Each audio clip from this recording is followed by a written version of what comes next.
आप सभी का electrician trade trick YouTube channel में स्वागत है।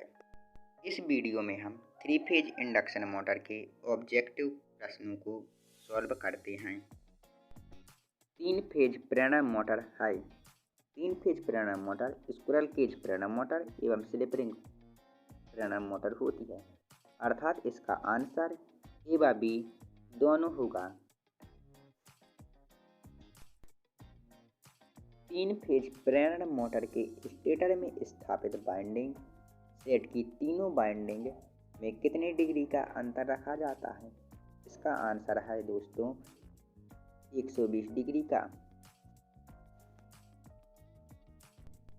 3 फेज प्रेरण मोटर के स्टेटर में 3 फेज वाइंडिंग खाली स्थान के गुणक में स्थापित की जाती हैं। इसका आंसर है दोस्तों 3 के गुणक में स्थापित की जाती हैं। डीसी मोटर में स्टेटर तथा रोटर दोनों को विद्युत सप्लाई दी जाती है, जबकि एसी मोटर में केवल स्टेटर वाइंडिंग को ही सप्लाई दी जाती है। इसका आंसर है दोस्तों स्टेटर।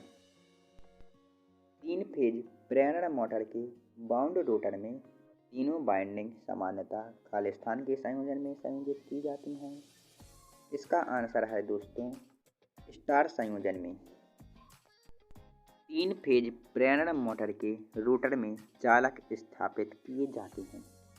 इसका आंसर है दोस्तों शॉर्ट सर्किट, अर्थात जो चालक स्थापित किए जाते हैं उनको कॉपर की रिंग से शॉर्ट कर दिया जाता है। 3 फेज प्रेरण मोटर को 3 फेज सप्लाई दी जाती है तो किस प्रकार का चुंबकीय क्षेत्र स्थापित होता है? इसका आंसर है दोस्तों घूर्णी चुंबकीय क्षेत्र। दोस्तों ये चुंबकीय क्षेत्र घूमता नहीं है बल्कि घूमता हुआ प्रतीत देता है, जैसे कि हम सजावटी लाइटों के बल्बों को देखते हैं। 3 फेज प्रेरण मोटर की स्टेटर के घूर्णी चुंबकीय क्षेत्र की गति को सिंक्रोनस गति कहते हैं। इस गति को तुल्यकालिक गति भी कहते हैं। तुल्यकालिक गति का सूत्र NS बराबर 120 गुणा फ्रिक्वेंसी बटा पोलों की संख्या होता है। 3 फेज प्रेरण मोटर की तुल्यकालिक गति तथा रोटर गति का अंतर रोटर स्लिप कहलाता है।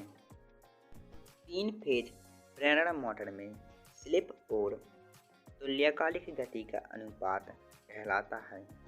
इसका आंसर है अंश स्लिप। 3 फेज प्रेरण मोटर में स्लिप और तुल्यकालिक अनुपात को प्रतिशत में व्यक्त करने पर कहलाता है। इसका आंसर है प्रतिशत स्लिप। 3 फेज प्रेरण मोटर में अंशीय स्लिप और स्टेटर आवृत्ति का गुणा कहलाता है। इसका आंसर है रोटर आवृत्ति।